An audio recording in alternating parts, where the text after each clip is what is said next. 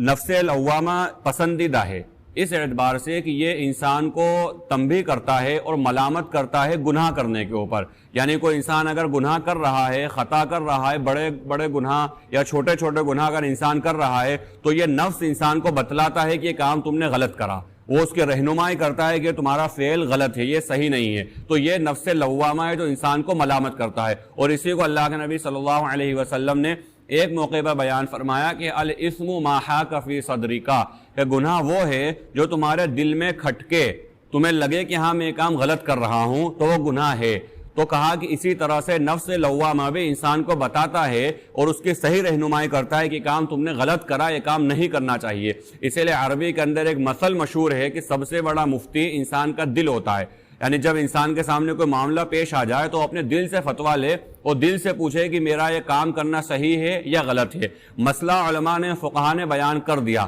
اب اس کے بعد دل سے پوچھے کہ میری کنڈیشن کیا ہے۔ مثال کے طور پہ کوئی انسان نماز پڑھ رہا، اس سے غلطی ہو گئی، اب غلطی ہونے کے اوپر اس کو بتا دیا گیا کہ یہ غلطی ہوگی، مثلا فرض چھوٹا ہے تو نماز نہیں ہوگی، سجدہ سہو سے بھی نماز نہیں ہوگی، نماز کو دہرانا پڑے گی۔ اور اگر ایسی غلطی ہوئی ہے کہ جس سے سجدہ سہو سے نماز ہو جائے گی تو نماز کو سجدہ سہو کر لے، نماز دہرانے کی ضرورت نہیں ہے۔ یا ایسی غلطی ہوئی ہے جس سے نہ تو فرض چھوٹا ہے، نہ واجب چھوٹا ہے، کوئی نہ سجدہ سہو کی ضرورت ہے نہ نماز دہرانے کی ضرورت ہے۔ یہ سارے مسائل بیان کر، لیکن کنڈیشن کون سی تھی، مسئلہ کون سا پیش آیا تھا، حالات کون سے تھے، یہ انسان خود بتائے گا۔ اسی لیے کہا کہ مبتلا بہی پر چھوڑ دیا جاتا ہے ان مسائل کو، یعنی وہ شخص جو اس میں مبتلا ہوا ہے، جو نماز پڑھ رہا، اب یہی انسان صحیح بتا سکتا ہے کہ میری کنڈیشن کیا تھی۔ یعنی وہ سامنے والے کسی بھی اہل علم سے پوچھے گا تو اس کی حالت بتا دے، اور حالت بتانے کے بعد میں اس کو مسئلہ پتا چل جائے۔ اب وہ حالت اس نے صحیح بتائی ہے یا غلط بتائی ہے، وہ حالت اس کی ہے یا نہیں ہے، یہ حالت اس کے خود اپنے تقوی پر ڈیپینڈ کرتا ہے کہ یہ انسان دیکھ لے کہ میں نے جو بات بتائی ہے وہ صحیح تھی یا غلط تھی۔ تو کہا کہ انسان حالات جب آ جائے تو سب سے پہلے اپنے دل سے فتویٰ لے کہ یہ میرا کام صحیح ہے یا غلط ہے، اور دل کبھی غلط رہنمائی نہیں کرے گا۔ اور اگر دل میں کھٹک رہی ہے کوئی چیز، لگ رہا ہے کہ ہاں یہ غلط ہے، تو کہا الاسم ما حاک فی صدرک، یہ گناہ ہے جو دل میں کھٹک رہا ہے۔ تو نفس لوامہ وہ ہے کہ جو انسان کو ملامت کرتا گناہ ہونے پر، اور یہی نفس لوامہ وہ ہے جو نیکی ہونے پر بھی انسان کو ملامت کرتا ہے۔ اب نیکی ہونے پر ملامت کرنے کا مطلب یہ ہے کہ وہ اس بات پر نفس ابھارتا ہے انسان کو کہ بھئی یہ جو کام کرا ہے تم نے، کام تو بہت اچھا کرا، لیکن جو اس کا حق تھا وہ حق ادا نہیں ہوا،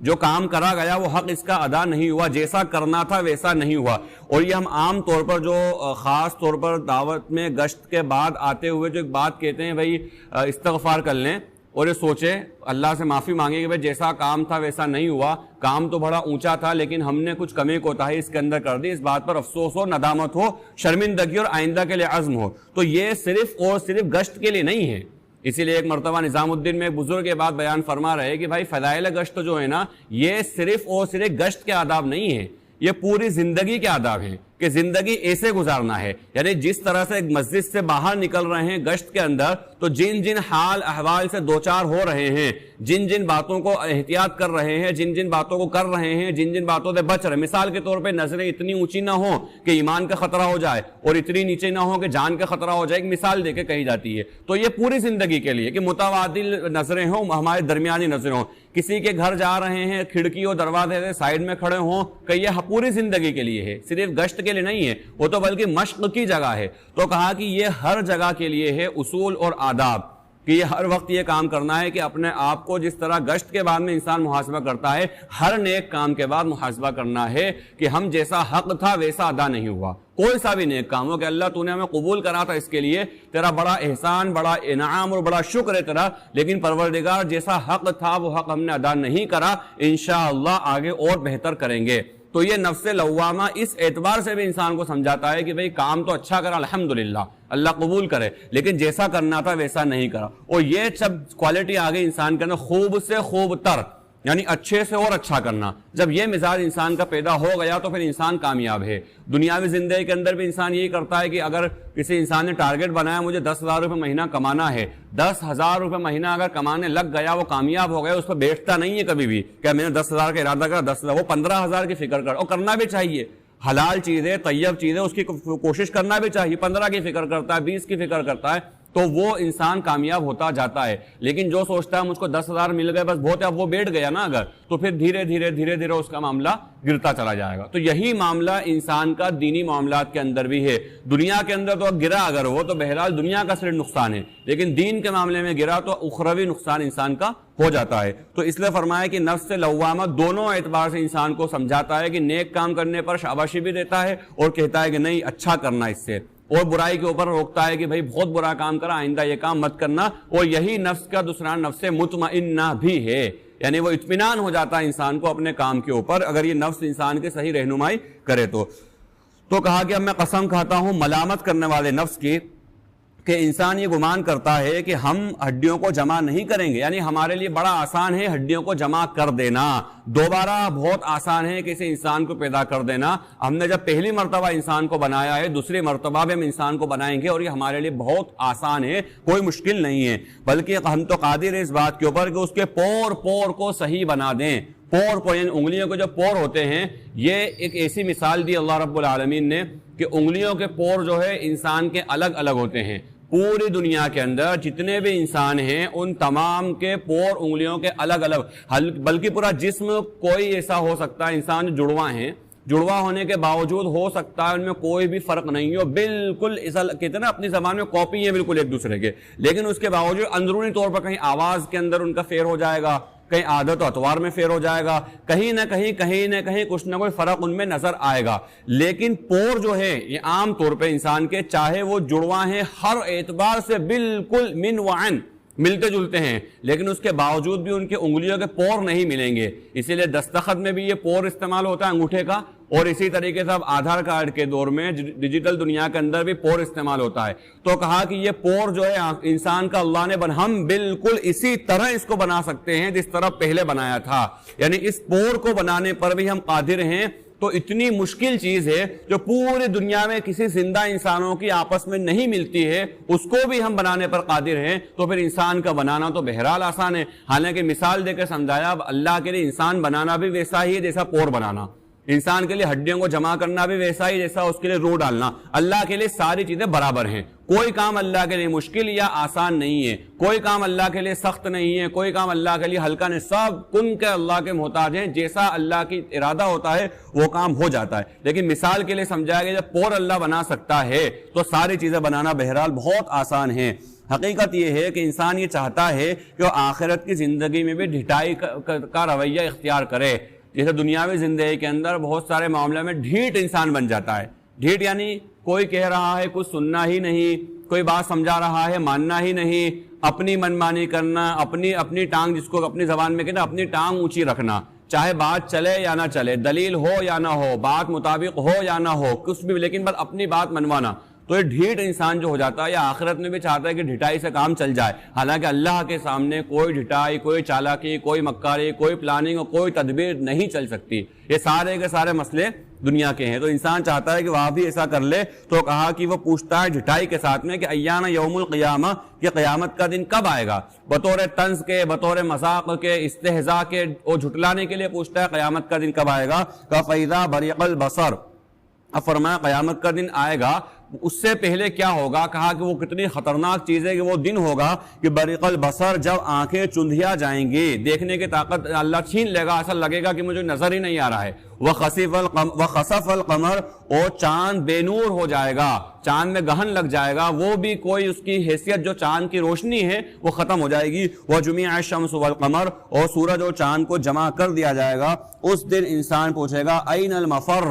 آج بھاگنے کی جگہ، چھپنے کی جگہ، نکل لینے کی جگہ کہاں پر ہے؟ کہا کہیں بھی نہیں ہے، اللہ کے سامنے ہر انسان کو پیش ہونا ہے۔ الی ربک یومئذ المستقر، اس دن آپ کے رب کے سامنے ہر انسان کو آنا پڑے گا، اس کے سامنے پیش ہونا پڑے گا۔ کوئی بھاگنے کی جگہ، کوئی جائے پناہ نہیں ہے انسان کے لیے، بلکہ پروردگار کے سامنے پیش ہونا پڑے گا۔ ينبأ الانسان یومئذ بما قدم واخر، اور انسان کو بتلا دیا جائے گا اس دن اس کا اگلا اور پچھلا، جو کام اس نے کرے ہیں وہ سارے اللہ اس کے سامنے پیش کر دے گا، بلکہ انسان خود اپنا محاسبہ کرنے کے لیے کافی ہے۔ یہ بہت اہم آیت ہے، بہت اہم نقطہ اللہ رب العالمین نے بیان فرمایا کہ ایک تو ہوتا ہے کوئی انسان کسی کی غلطی بتائے، بھئی آپ نے کام غلط کر لیا مثلا، لیکن وہ انسان خود اپنے آپ سے پوچھے، جیسا کہ پیچھے بات آئی کہ اپنے دل سے پوچھے اگر کہ میں اس جگہ صحیح ہوں یا غلط ہوں، تو اس کا دل اس کو بتائے گا نہیں اس جگہ تم واقعی غلط ہو۔ اب انسان کسی وجہ سے بہانے بنانا پیش کر دے،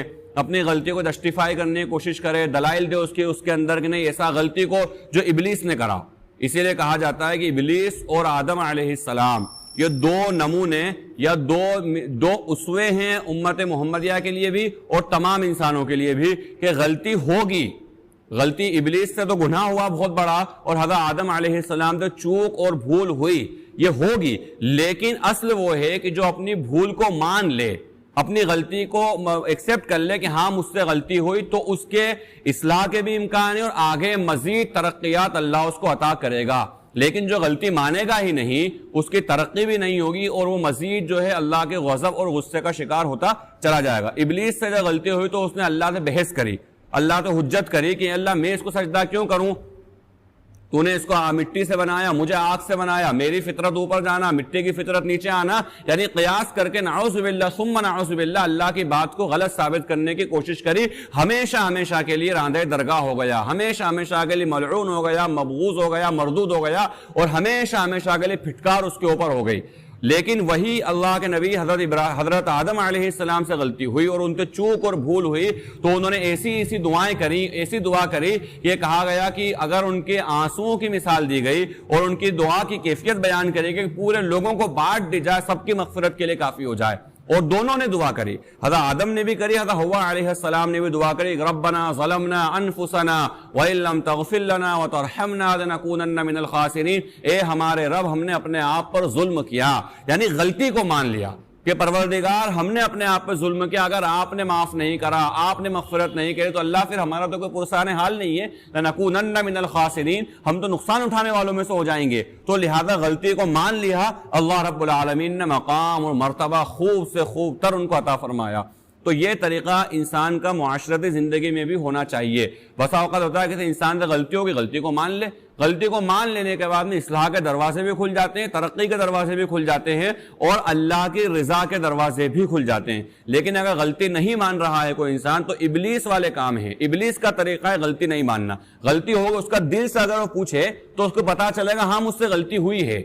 کبھی بڑوں سے بھی ہو سکتی ہے غلطی، کبھی چھوٹوں سے بھی ہو سکتی ہے، کبھی ذمہ دار سے بھی ہو سکتی ہے، کبھی ماتحت سے بھی ہو سکتی ہے، کسی سے بھی ہو سکتی ہے، لیکن اگر دل سے پوچھے تو دل کہے گا ہاں واقعی غلطی ہوئی ہے، لیکن وہ شیطان اس کو روک دے گا اپنی غلطی کو ماننے کے لیے۔ تو جب بھی ایسا معاملہ آئے یہ قرآن کریم کی آیت سامنے ہونا چاہیے کہ بل الانسان علی نفسہ بصیرہ ولو القی معاذیرہ، کہ انسان خود اپنا محاسبہ کرنے کے لیے کافی ہے، خود دیکھ رہا ہے اپنی چیزوں کو، چاہے وہ کتنے بھی بہانے پیش کرے، القا معاذیرہ، چاہے وہ کتنے بہانے پیش کرے، یعنی لغوی بہانے کے اعتبار ڈال دے، کتنے بھی بہانے کی بالکل ایک گٹھر کے گٹھر سامنے والے کے سامنے لا کر پٹک دے، یعنی اپنی غلط بات کی دلیل پیش کرنے کے لیے ڈھیر دفتر کے دفتر رکھ دے لا کر، لیکن اس کے بعد بھی اس کا دل کہے گا کہ نہیں میں غلطی پر ہوں۔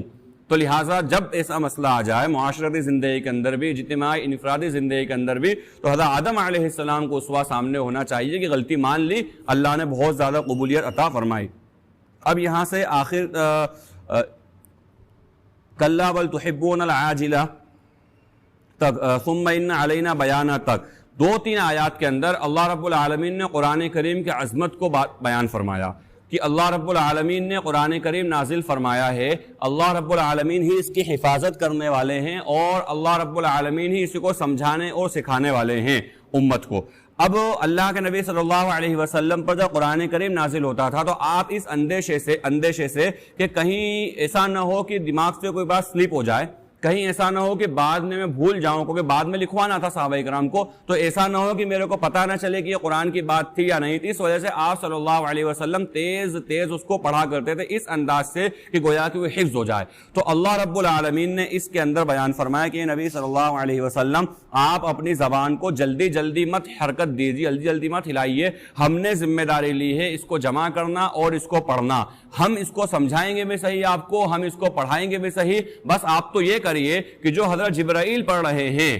وہ جیسا پڑھ رہے ہیں ویسا پڑھتے جائیے، آپ کے دماغ میں ازبر کرانا ہماری ذمہ داری ہے، آپ کو حافظ بنا دینا یہ ہماری ذمہ داری ہے۔ اس آیات کے اندر اللہ رب العالمین نے قرآن کریم کی حفاظت کا اور اس کو جو ہے بیان کرنے کا بیان فرمایا ہے کہ اللہ ہی ہے جو قرآن کریم کی حفاظت کرنے والا ہے اور اس کے معنی بھی بیان کرنے والا ہے۔ اب یہ آیات کے تحت ہم یہ دیکھیں کہ امت محمدیہ علیہ السلام میں جو اللہ رب العالمین نے خاص یہ سمجھ لیں کہ اللہ کے نبی کا معجزہ ہے،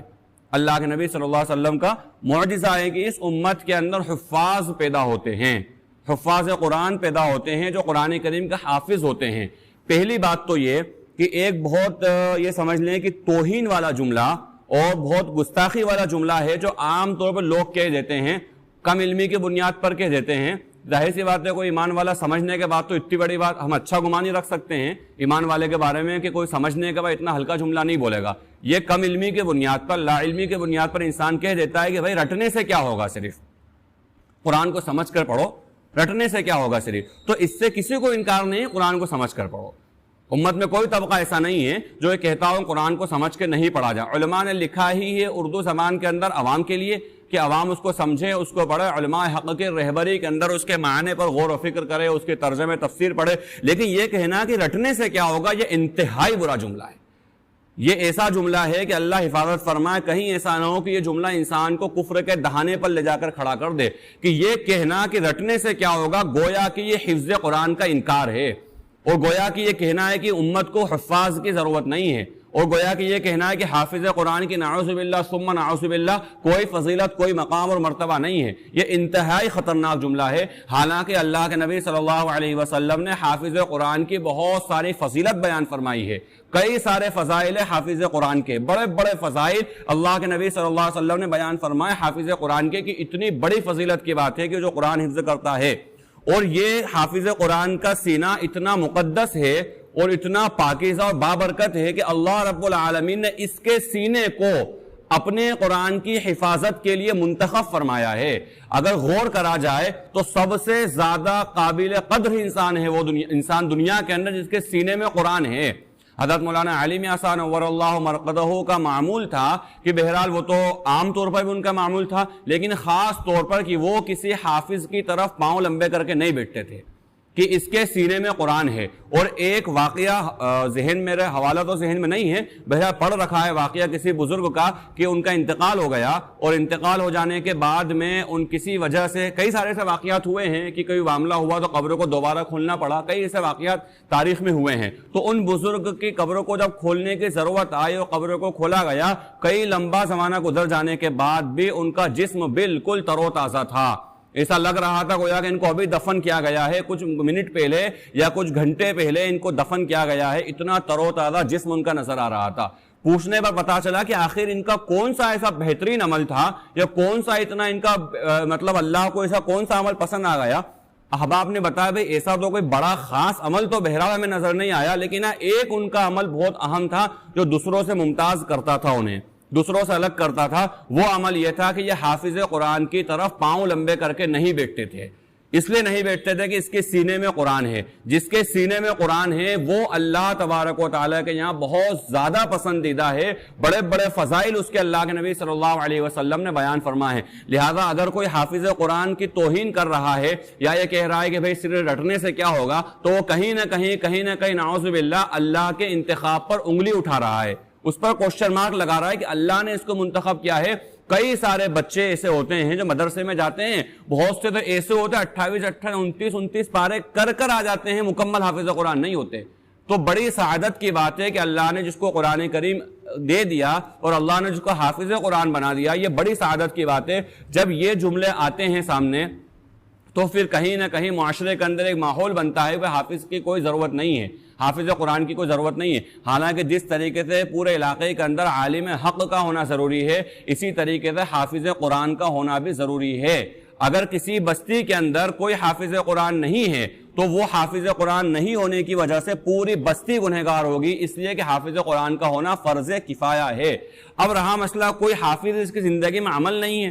کوئی ایسا حافظ زندگی میں عمل نہیں ہے, تو عمل کی دعوت اس کو دی جائے گی, عمل پر اس کو آمادہ کیا جائے گا. جس طرح دوسرا مسلمان ہے, اگر کوئی بے عمل ہے تو اس کو اس کے مسلمان ہونے پر تانا نہیں مارا جائے گا کہ کیسا مسلمان ہے تو جو ہے یہ کام کرتا ہے. بھئی مسلمان ہے الحمدللہ, وہ ایمان والا ہے, اس کی قدر ہے, اس کی منزلت اللہ کے نزدیک ہے. ہاں جو گناہ وہ کر رہا ہے اس گناہ کو کہا جائے گا بھائی یہ کام مت کرو, یہ مسلمان کا شیوا نہیں ہے. تو بالکل یہی طریقہ حافظ قرآن کے لیے بھی استعمال کیا جائے گا کہ بھائی الحمدللہ اللہ نے آپ کو قرآن کریم حفظ کرا دیا. کتنی بڑی نعمت اور کتنی بڑی سعادت کی بات ہے کہ اللہ نے ایک کتاب جو دنیاوی اعتبار سے اگر دیکھا جائے تو ناممکن نظر آتی ہے کہ اس کو کوئی انسان حفظ کر لے دنیاوی اعتبار سے, لیکن اللہ نے تمہیں حافظ بنا دیا, بڑی سعادت کی بات ہے. لیکن بھائی یہ کام حافظ قرآن کے لیے زیب نہیں ہے, آپ اس کام سے بچیے. دعوت اور اس کی جو ہے ترغیب دلانا اور اس کی تشکیل کرنا ساری چیزیں ہیں, لیکن تانا نہیں ہے کہ بھئی کیسا حافظ ہے تو یہ کام کرتا ہے, یہ جملہ نہیں, بلکہ اس کو ہدایت کی دعا بھی کری جائے, اس کی دعوت اور اصلاح کا کام بھی کرا جائے. اب دوسری بات یہاں پر ہے بچیوں کو قرآن کریم حفظ کرانا. یہ ایک بہت اہم مسئلہ ہے. وہ یہ ہے کہ قرآن کریم میں اللہ رب احادیث مبارکہ میں اللہ کے نبی صلی اللہ علیہ وسلم نے جو بیان فرمایا حافظ قرآن کی فضیلت, اس کے تحت محدثین جو احادیث بیان کرتے ہیں, اس کے تحت شارحین حدیث یعنی وہ علماء جو حدیث کی تشریح بیان کرتے ہیں, انہوں نے بیان فرمایا کہ جو فضیلت حافظ قرآن کی ہے وہی فضیلت حافظہ قرآن یعنی لڑکی کی بھی ہے. یعنی اگر کوئی لڑکی قرآن کریم حفظ کرتی ہے اور اگر کوئی لڑکی حافظہ قرآن بنتی ہے تو وہی فضیلت اس لڑکی کے لیے بھی ہے جو فضیلت لڑکے کے لیے ہے. اللہ رب العالمین نے یہاں پہ فرق نہیں کرا. جب شریعت کی کوئی سی چیز مطلق مسائل تو یا ایھا الذین آمنو, اے وہ لوگوں جو ایمان لائے. اب ایمان لانے کے اندر لڑکا لڑکی مرد عورت سب برابر ہیں, سب مخاطب ہیں. جو چیزیں خاص لڑکیوں کے لیے ہیں ان کو اللہ نے الگ سے بیان کر دیا, اور جو چیزیں خاص لڑکوں مردوں کے لیے ہیں اللہ نے اس کو الگ سے بیان کر دیا. لہذا جہاں اللہ رب العالمین نے بیان فرمایا ہے, اللہ کے نبی نے بیان فرمایا ہے احادیث فضیلت کی, وہ ساری کے ساری لڑکی کے لیے بھی ہے, اور لڑکیوں کو بھی حافظ قرآن بنانا چاہیے. عام طور پہ سمجھا جاتا ہے لڑکیاں حفظ کر کے کیا کریں گی, یا لڑکیوں کو حفظ کرانے کی کوئی ضرورت نہیں ہے. یہ لڑکیوں کی توہین والا جملہ ہے. صدیقہ عائشہ رضی اللہ تعالیٰ عنہ بڑے بڑے اکابر صحابہ کی استاد تھیں. بڑے بڑے اکابر صحابہ مسائل کرنا الجھ جاتے تھے, صدیقہ عائشہ رضی اللہ عنہ سے رجوع کرتے تھے, آپ پردے کی آڑ کے اندر ان کو مسئلہ بتاتی تھی. دوسرے علاقے کے رہنے والے صحابہ ان کو لکھا کرتے تھے, خط و کتابت کرتے تھے, وہ خط کے جواب دے کر مسائل بتایا کرتے. امت کی فقیہ تھی. اللہ کے نبی صلی اللہ علیہ وسلم کے ازواج مطہرات کے اندر ام سلمہ رضی اللہ تعالیٰ عنہ, حضرت عائشہ صدیقہ رضی اللہ تعالیٰ عنہ اور ام حفصہ رضی اللہ تعالیٰ عنہ, یہ تین ازواج مطہرات قرآن کریم کی حافظہ تھیں.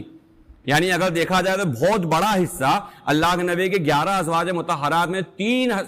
جو ہے حافظ قرآن تھی. ایک بڑا حصہ ازواج مطہرات کا قرآن کریم حفظ کرنے والا تھا. تین صحابیہ جو اللہ کے نبی صلی اللہ علیہ وسلم کی بیوی تھی, اور اس کے بعد صحابہ کرام میں بھی صحابیات میں بھی ایک عام معمول تھا کہ قرآن کریم بچیوں کو بھی حفظ. حضرت شیخ زکریا صاحب رحمۃ اللہ علیہ کے ابھی کچھ دن پہلے سوانے پڑھ رہا تھا, 2 یا 4 دن پہلے, وہاں پر انہوں نے اپنے والد کا ذکر کیا ہے. حضرت شیخ زکریا صاحب نور اللہ مرقدہ شیخ الحدیث نے اپنے والد کا ذکر کیا ہے کہ میرے والد کو میری دادی ڈانٹا کرتی تھی کہ اتنی عمر ہو گئی اس کے ابھی تک تو نے اس کو مدرسے میں نہیں لگایا, کیا کرنا چاہتا ہے اس کو, مطلب وہ بڑے تلخ جملے جو ان کے علاقے کے اعتبار سے ہوا کرتے تھے دیہاتی زبان میں, کیا اس کو تو بھنگی بنانا چاہتا ہے, کیا اسے پاخانہ صاف کروانا چاہتا کیا ہے تو اس سے, تو کہتا امی ابھی تو جو ہے عمر کم ہے اس کی, ایک بار جو اوکھل میں سر آ جائے گا تو بولے پھر جو ہے موت تک پیچھا نہیں چھوڑے گا. یہ وہ مطلب دفاع کرتے تھے کہ تھوڑا چھوٹا ہے, میں اس کو بعد میں جو ہے ڈال دوں گا مدرسے کے اندر یا پڑھنے کے لیے. یہ ایک پورا واقعہ ہے. اس واقعے کے اندر جو آخری میں انہوں نے بیان کرا وہ یہ کہ جب بہرحال میرا حفظ قرآن شروع ہو گیا تو کہا میں سبق تو میری دادی کو سنا دیا کرتا تھا کیونکہ وہ حافظ قرآن تھی. حضرت شیخ زکریا صاحب نور اللہ مرقدہ کے خاندان کے اندر آج بھی ایسا نہیں کہ بہت پرانی بات ہے, آج بھی لوگ تجربہ کر لیں جو نظام الدین سے جڑے ہوئے ہیں اور جو اکابر سے مستفیض ہیں, وہ گھرانہ اور حضرت مولانا علی میاں صاحب نور اللہ مرقدہ کا گھرانہ عام طور پر یہاں پر بچیوں کے قرآن کریم کا ماحول ہے حفظ کرانے کا, اور حفظ تو گھر کے اندر دادی اور مائیں بچوں کو حفظ کرا دیا. خود حضرت شیخ کہہ رہے ہیں کہ میں کبھی سبق جو ہے اپنے استاد کو سناتا تھا, اس سوانے کے اندر بیان فرما رہے, اور کبھی میں سبق اپنی دادی کو سنا دیا کرتا تھا کیونکہ وہ بھی حافظ قرآن تھی. تو لہٰذا یہ حفظ قرآن بچیوں کے تعلق سے عیب نہیں سمجھا جائے, اس کو برائی نہیں سمجھا جائے. ایسا نہیں کہ لڑکیاں کیا کریں گی حفظ کر کے, دنیا کے سارے کام تو لڑکیاں کر رہی ہیں, آخر حفظ ہی کیوں نہیں کریں. لڑکیاں عالمہ بن رہی ہیں, لڑکیاں جو ہے بڑے مہارت بڑے ڈگریاں لے رہی ہیں, دین کے اندر دنیا کا نام روشن کر رہی ہیں, بہت ساری ایسی چیزیں لڑکیاں کر رہی ہیں کہ جو لگتا ہے کہ لڑکے بھی نہیں کر سکتے. تو آخر قرآن سے ان کو دور کیوں رکھا جائے, یہ کیوں کہا جائے کہ قرآن کریم لڑکیوں کے لیے نہیں ہے, لڑکیاں حفظ نہیں کر سکتی. عام ماحول قرآن کریم کا ماضی قریب کے اندر ہمارے ملک کے اندر یہ تھا کہ وہاں پر بچیاں قرآن کریم حفظ کرا کرتی تھیں اور ان کے والدین ان کو حفظ کرا. بھائی جس کی بیٹا نہیں ہے اگر وہ چاہے گا مجھ کو بھی تاج پہنایا جائے, تو اگر اللہ نے بیٹی دی ہے تو کیا وہ افسوس کرے گا کہ بیٹی کی جگہ بیٹا ہوتا؟ اگر اللہ نے بیٹی دی ہے تو وہ افسوس نہیں کرے بلکہ کہے کہ نہیں اگر بیٹی ہے میں اس کو ہی انشاءاللہ حافظ قرآن بناؤں گا, وہی فضیلت اللہ دے گا جو بیٹے کے لیے ہے. اور دوسری بات یہ جو بات کہی جاتی ہے عام طور پہ اس کی, اچھا اس میں بھی کیا ہوتا ہے بسا اوقات کہنے والے بیچارے مخلص ہوتے ہیں, ایسا نہیں کہ وہ کوئی غلط بات کہتے, وہ کہتے ہیں بھائی لڑکیاں باقی نہیں رکھ سکتی, لڑکیاں حفظ کو 5 7 8 دن تو ان کے ایام کے آ جائیں گے اس میں نہیں پڑھ سکتی, اور جو ہے امور خانہ داری میں لگ جائیں گی تو حفظ قرآن نہیں کر سکتی, باقی نہیں رکھ سکتی. یہ بات بھی تجربے کے خلاف ہے, تجربے کے خلاف اس وجہ سے کہ ایک مرتبہ میں نے اپنے شیخ سے یہ حضرت مولانا بلال صاحب حسنی حفظہ اللہ سے پوچھا کہ کیا لڑکیوں کو قرآن کریم حفظ نہیں کرانا چاہیے کہ لوگ کہتے ہیں بھول جائیں گی, تو انہوں نے کہا بولے بھائی بھولنے والے تو لڑکے بھی ہوتے ہیں, حافظ قرآن کئی سارے ایسے ہیں جو اللہ ہم سب کی حفاظت فرمائے, خاص طور پر حفاظ کی کہ جو حافظ نہیں بلکہ خدا حافظ ہو گئے, یاد ہی نہیں ہے ان کو, کئی سال گزر گئے, ان کو پوچھو ان کو صورتوں کا علم نہیں ہوتا کون سی صورت کس پارے میں, کئی سارے ایسے بھی ہیں. تو انہوں نے کہا بولے ہم نے ہمارے خاندان کے اندر, انہوں نے کہا بولے ہمارے خاندان میں ایسی مثالیں ہیں کہ بچیوں نے قرآن حفظ کرا ہے اور باقی رکھا ہے, اور بچوں نے قرآن حفظ کرا ہے اور باقی رکھا ہے, اور کئی سارے ایسے واقعات بھی ہیں کہ جنہوں نے بچوں نے بھی قرآن بھلا دیا, بچوں نے بھی قرآن بھلا دیا. تو لہذا اس بنیاد پہ کہنا کہ صرف لڑکی ہونے کی وجہ سے باقی نہیں رکھ سکتی یہ غلط ہے, بلکہ تجربہ تو یہ ہے کہ اگر لڑکی حفظ قرآن کرتی ہے اور نفل روزے والی عبادت, ان دو عبادتوں کے تلاوت قرآن اور نفلی روزے, ان کے اندر لڑکیاں لڑکوں سے آگے ہوتی ہیں, عورتیں مردوں سے آگے ہوتی ہیں. اپنے گھر کی ماں بہنوں کا تجربہ کر لیں کہ رمضان کے دنوں کے اندر ہم کتنے قرآن پڑھتے ہیں, وہ کتنے قرآن پڑھتی ہیں. عام طور پہ نفلی روزے کے اندر ہم کتنے نفلی روزے رکھتے ہیں اور ہماری مائیں بہنیں کتنے نفلی روزے رکھتی ہیں. تو کچھ عبادتوں میں مرد فوقیت رکھتے ہیں خواتین پر, ان سے بڑے ہوئے ہیں, اور کچھ عبادتیں ایسی ہیں جس کے اندر عورتیں مردوں سے بڑی ہوئی ہیں. لہذا حفظ قرآن کا ایک ماحول بنانا چاہیے کہ بھئی بچیوں کو بھی قرآن کریم حفظ کرائیں, بچوں کو بھی قرآن کریم حفظ کرائیں, اور جو فضیلت اللہ رب العالمین نے عطا فرمائی ہے وہ فضیلت لڑکوں کے لیے بھی ہے اور لڑکیوں کے لیے بھی ہے. ہاں یہ ضرور ہے کہ لڑکیوں کو تھوڑا سا زیادہ ان کو یہ احتیاط دلایا جائے, ان کو ترغیب دلائی جائے کہ بھئی قرآن آپ زیادہ سے زیادہ پڑھو, اس لیے کہ وہ تراویح نہیں پڑھاتی ہے. تراویح نہیں پڑھانے کی وجہ سے ایک امکان رہتا ہے کہ کیونکہ بہت سے حفاظ ایسے رہتے ہیں جو تراویح یوں سال بھر چاہے نہ پڑھیں, لیکن رجب سے تیاری شروع کر دیتے ہیں, شعبان میں قرآن ان کا پکا ہو جاتا ہے, رمضان میں تراویح پڑھا دیتے ہیں. لیکن بچیاں جو کہ تراویح نہیں پڑھاتی ہیں تو اس لیے ان کو تھوڑا سا زیادہ تاکید کری جائے کہ دیکھو بیٹا حفظ تو کر رہے ہو, اللہ کا شکر ہے, بڑی فضیلت کو خوب کرو, شوق سے, ڈرانا نہیں ان کو بلکہ ترغیب دلانا, خوب شوق سے کرو, لیکن بیٹا آپ تراویح تو نہیں پڑھاؤ گی, اس لیے آپ اپنے قرآن کی حفاظت خود کرو. ایک تو تراویح بھی نہیں پڑھاؤ گے, دوسرا مہینے میں 5 7 8 دن آپ کے ناغے بھی ہو جائیں گے, 20 22 دن بھی اگر آپ قرآن پڑھ رہی ہو تو خوب اچھی طرح سے پڑھو, انشاءاللہ اللہ کے ذات سے قوی امید ہے کہ قرآن باقی رہے گا. قرآن بچیاں نہیں بھولیں گی. تو لہٰذا اس کو بھی عام کرا جائے کہ لڑکوں کے ساتھ ساتھ لڑکیوں کو بھی قرآن کریم حفظ کرایا جائے, اس کا ماحول بنایا جائے, تاکہ ہمارا علاقہ بھی, ہمارا ملک بھی اور پوری دنیا کے اندر پتہ چلے کہ ہاں بچیاں بھی قرآن کریم کے حافظہ ہوتی ہیں, جو پہلے ماضی قریب میں ہوتی رہی ہیں ہمارے ملک کے اندر بھی اور پوری دنیا کے اندر بھی. تو فرمایا کہ نبی صلی اللہ علیہ وسلم آپ اپنی زبان کو تیز تیز مت ہلائیے, حرکت مت دیجیے, بے شک اس کو جمع کرنا اور اس کو پڑھنا ہمارے ذمے ہے. بس جب اس کو ہم پڑھیں یعنی حضرت جبرائیل علیہ السلام پڑھیں. اللہ فرما رہا ہے کہ ہماری بات جبرائیل کے زبانی نقل ہو تو آپ ان کے ساتھ ساتھ پڑھتے رہیے,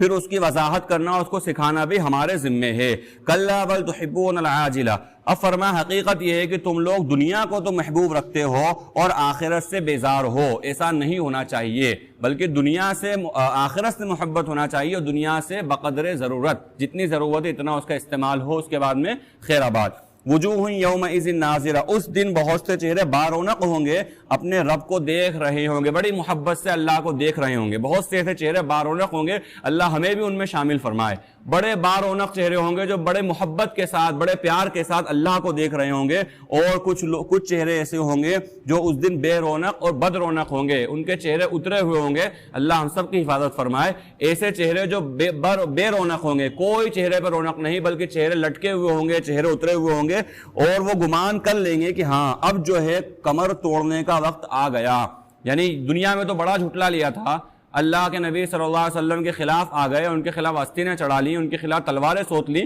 لیکن اب پتہ چل گیا کہ ہاں یہ وقت آ گیا. اور یہ وقت تو مرض الوفات سے ہی انسان کو پتہ چلنے لگ جاتا ہے. کلا اذا بلغت التراقی. جب جان ہنسلیوں تک آ جائے اور کہا جائے کون ہے جھاڑ پھونک کرنے والا. یعنی کبھی ہوتا ہے نا کہ ڈاکٹر بھی دنیاوی اعتبار سے بھی پوری کوششیں کر لیں, لیکن اب اس کے بعد میں تھک گئے, ہار گئے, تو کہتے ہیں بھائی اب تو آپ دعا کریے, اب دوا نہیں ہو سکتی. جتنا تھا ڈاکٹر نے کہا, جواب جس کو ہم اپنی زبان میں کہتے ہیں ڈاکٹروں نے جواب دے دیا, یعنی اپنے پیشنٹ کو لے جائیے, اب اس کا کچھ بھی نہیں ہو سکتا. تو کہا کہ ایسا وقت جب آ جاتا ہے تو انسان پھر جھاڑ پھونک والوں کو دیکھتا ہے, کوئی دعا تعویذ والوں کو دیکھتا ہے. کہا کہ وہ پوچھیں کہاں ہیں, گھر والے پوچھیں کہاں ہیں جھاڑ پھونک والے, کوئی ہے کیا؟ کہا وظن انہ الفراق والتفت الساق بالساق. اب اچھی طرح وہ گمان کر لے گا, سمجھ لے گا کہ جدائی کا وقت آ گیا, اب جو ہے میری موت کا وقت قریب ہے. والتفت الساق بالساق. اور پنڈلیوں کو ایک دوسرے سے لپیٹ دیا جائے گا. اس دن ہر شخص کو اس کے رب کی جانب ہانکا جائے گا, چاہے نہ چاہے, دل کرے یا نہ کرے, لیکن اللہ کے سامنے پیش ہونا پڑے گا. اسی لیے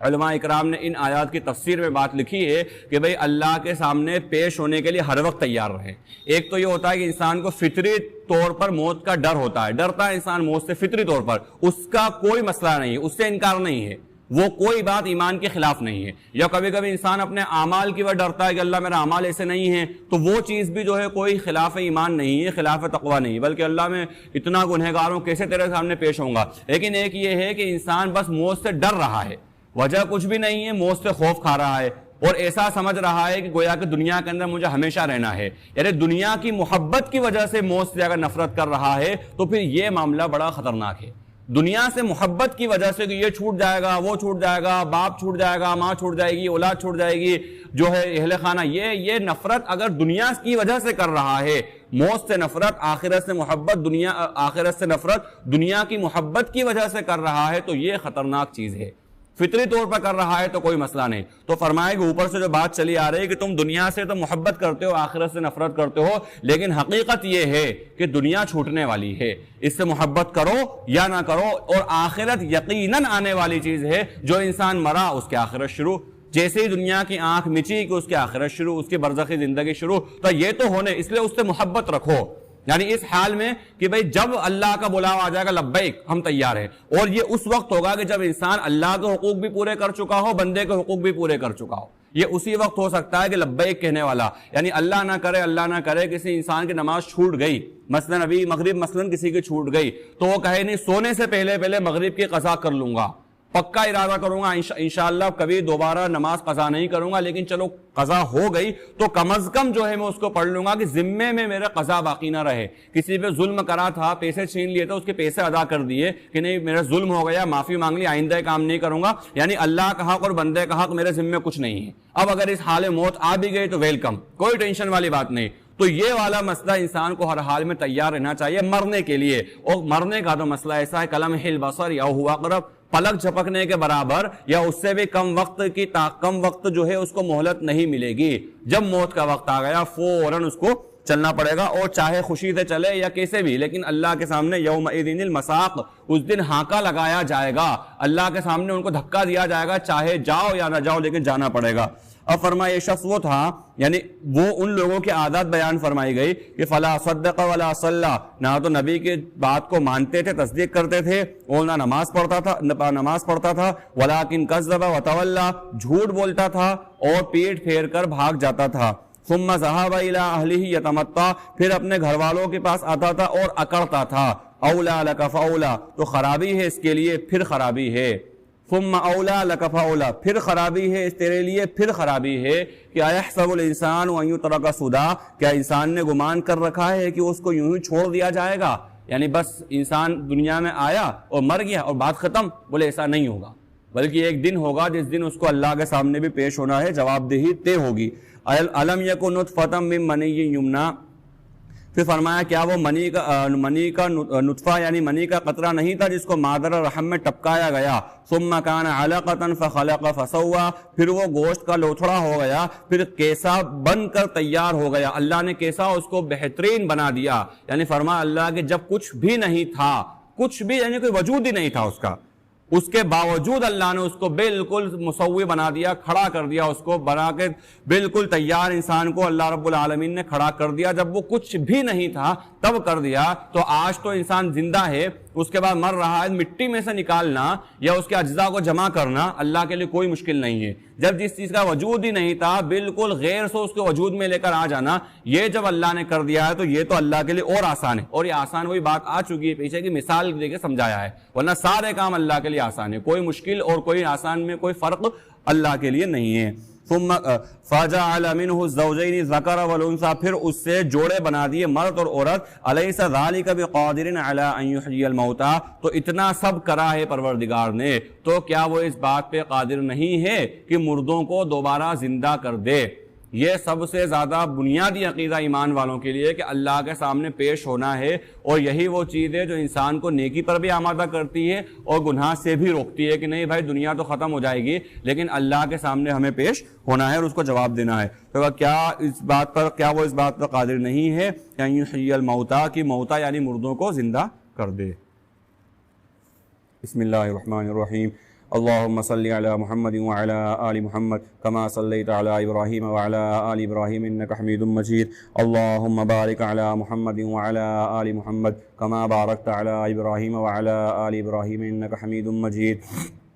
اللهم اغفر وارحم وأنت خير الراحمين. اللهم اغفر لي وارحمني واهدني وعافني وارزقني. اللهم أرنا الحق حقا وارزقنا اتباعه وأرنا الباطل باطلا وارزقنا اجتنابه. رب اجعلني مقيم الصلاة ومن ذريتي ربنا وتقبل دعاء. ربنا اغفر لي ولوالدي وللمؤمنين يوم يقوم الحساب. ربنا آتنا في الدنيا حسنة وفي الآخرة حسنة وقنا عذاب